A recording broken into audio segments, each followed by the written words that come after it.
In our endeavor to reconcile that sublime paradox of having arrived and yet perpetually becoming,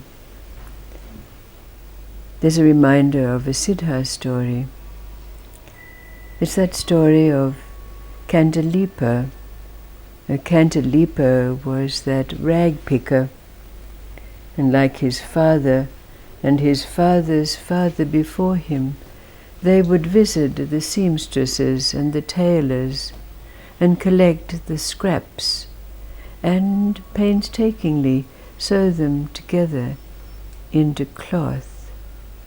But Kantalipa, like his father and his father's father before him, had never known the gratification of having a full stomach. He'd never been satiated. One day, after spending many hours piecing, sewing together a number of rags, he pierced his finger with his needle, and it bled profusely over the cloth that he had spent so many hours piecing together. He jumped up and began to yowl like a wounded animal, and he ran out of his door down the road until he came to the cemetery ground. And there he rolled around on the ground, bewailing his fate, his soul in agony and torment.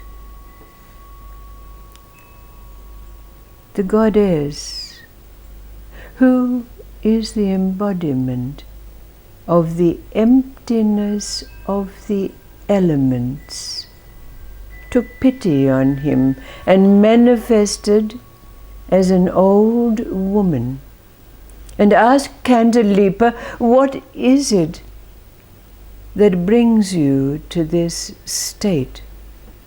And Kantalipa recounted his life and the life of his father and his father's father before him. And the goddess said, "It seems to me that you are caught on the wheel of karma, and this being so, the karma of the past will propel you forward so that this life and the next life and the next life will be ones of loss, agony, toil, suffering.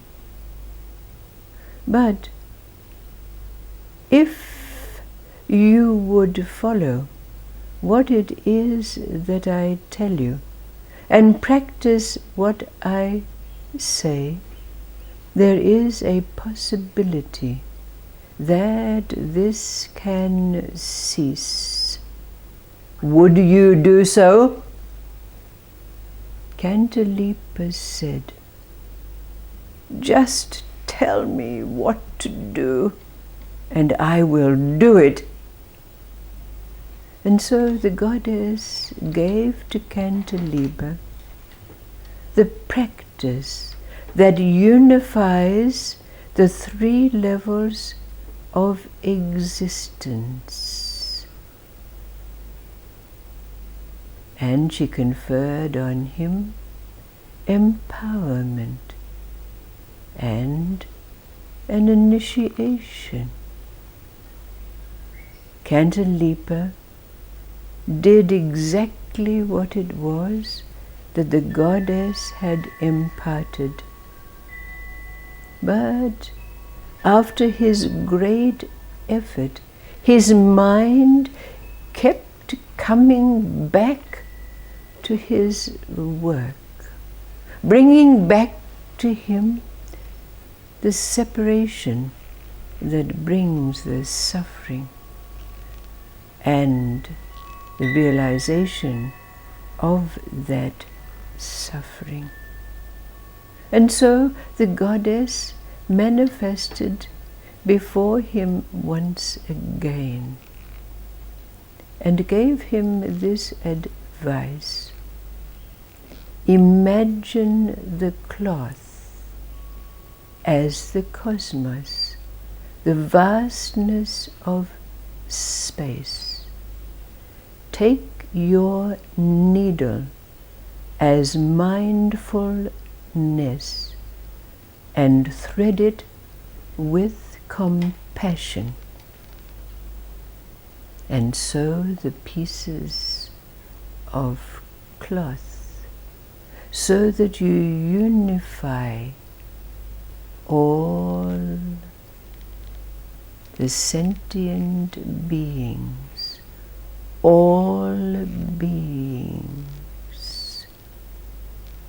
Cantileper practiced this effortlessly because it brought to him a state of peace, even bliss. And in the process of this, he came to bring together and understand and experience that emptiness and compassion are one and the same. And he was liberated. As these stories go, Cantileper became a great teacher of the way of reconciling. The inherent emptiness of all phenomena, all experiences, and compassion.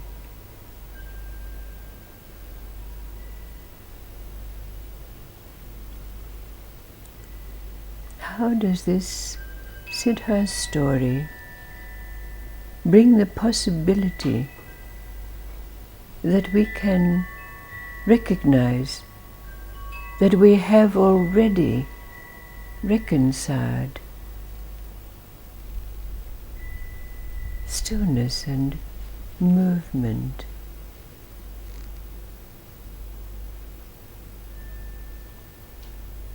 Having arrived and perpetually becoming.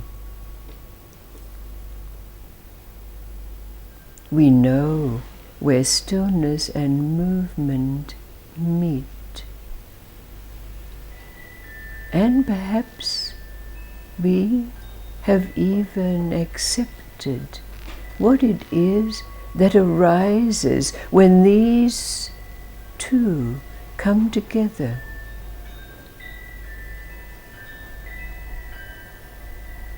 How does this story bring the possibility that we can recognize that having arrived and becoming need no reconciliation?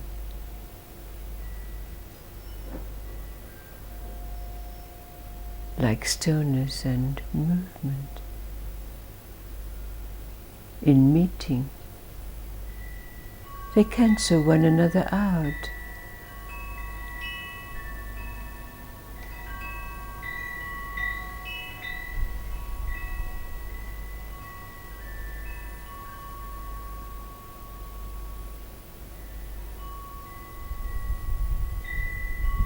Having arrived, being always here in the movement of life, presenting those experiences, the phenomena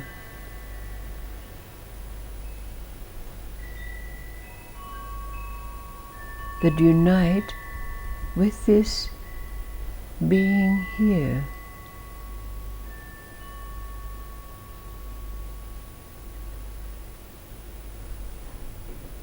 What do they beget?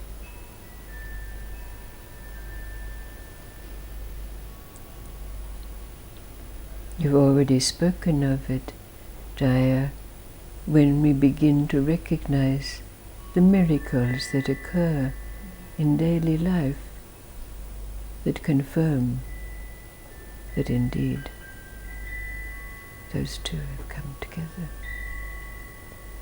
I'm reminded of that story of the rain man. Yes. A village that hasn't had any rain for a long time. And in desperation they search around and they come to a recommendation of a wise monk that come and anyway he comes and he just goes and he sits in his tent for days and days. And it starts to rain and so then he goes to the village and says, okay, can you pay me now? And they said, you didn't do anything, you just sat in your tent. And he said, and they were very cross with him. And anyway, he says, when I came here, there was, I could feel all the disturbance, it disturbed me, the disturbance in this place. And so I sat and dissolved that disturbance within myself. And that's how the rain came, please pay me. All right, beautiful. Hey.